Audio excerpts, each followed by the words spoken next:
To live in peace and security, we all need the same enduring universal values.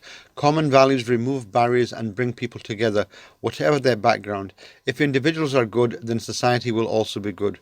Hello, my name is Pegah Mustafa, and my aim is to show that people from diverse cultures and beliefs are not that different. We all need the same principles to live in peace and security, and that means the same core values. When religion, any religion, is stripped of its rites and rituals, it must rely on enduring permanent values, as are found in the Quran. I want to bring communities together through these universal moral and ethical standards. I want to show that the Quran defines people only by their conduct and not by their dress, rituals, traditions, or culture.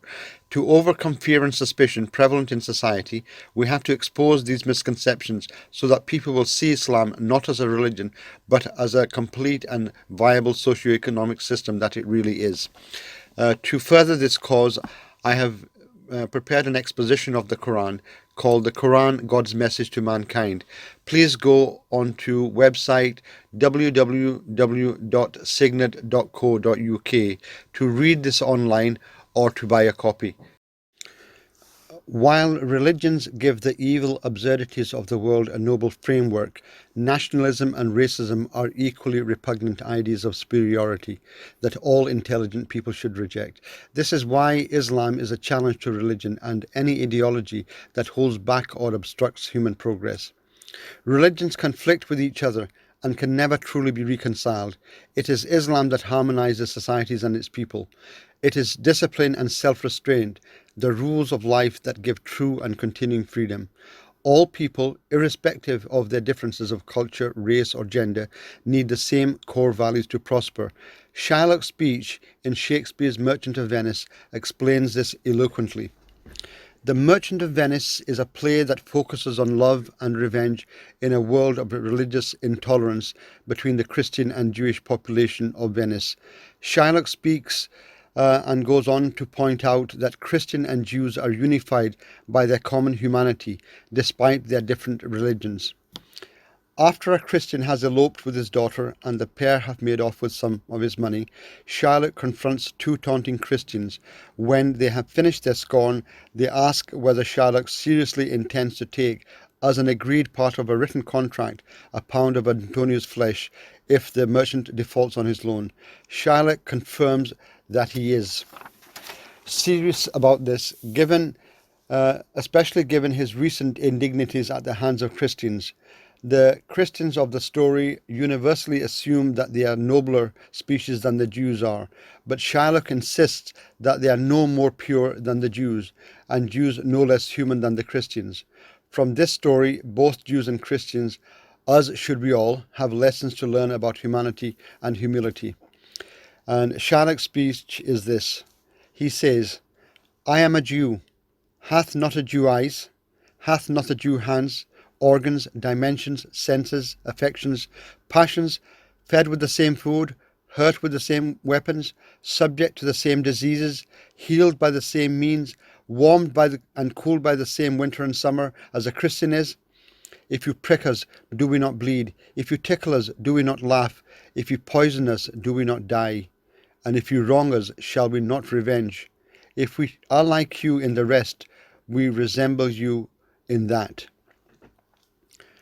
All people are similar in their physical and social needs, and all equally have the same latent potential to develop into better beings. They are also alike in the truth and justice that they need. Remove all rites and rituals from religion, any religion, and you will be left with the universal values as found in the Quran.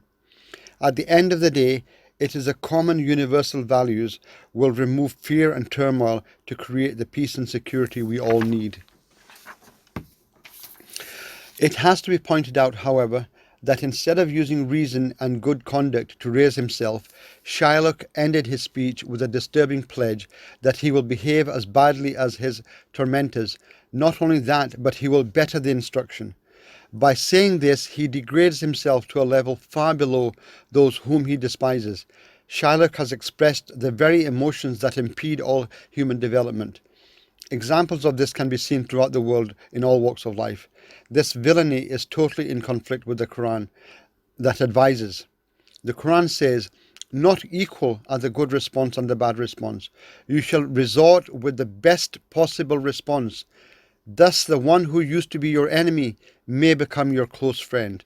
Now this is from the verse 41:34 in the Quran. This verse exemplifies the thread that runs through the fabric of the Quran that decrees for all people to become benefactors of humanity. Tolerance and understanding is advocated at all times. A good example is the best weapon against evil and corrupt people. By applying this guidance, individuals can raise and excel their status. Had Shylock applied this, he may not have suffered the ignominy that he did. As in the above example, the Quran advocates permanent values. When applied, these values raise the human self by its own endeavour. This has meaning not only for the individual, but also has meaning for society as a whole. However, what exactly is a permanent value?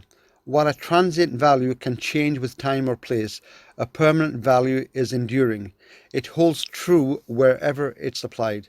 Moreover, it builds character. A person with ever-changing values or selfish interests can never be a fit candidate for enduring success. People around the world may have different cultures, traditions, the clothes or food. However, despite the diversity of food people eat, every human being needs the same nutrition. The food you eat will deprive and nourish your body, and the values you apply will regress or develop yourself. Just as only proper nutrients will lead to good health, only permanent values will strengthen yourself. Therefore, we can say that only both nutrients and permanent values are universal for the human being. Well, that's all for now. If you want to read more about the subject, then you can do it online, or you can order your copy of the exposition of the Quran. To read or buy a copy, please visit signet.co.uk. Thank you for listening, and please like, share and subscribe. Good day and goodbye.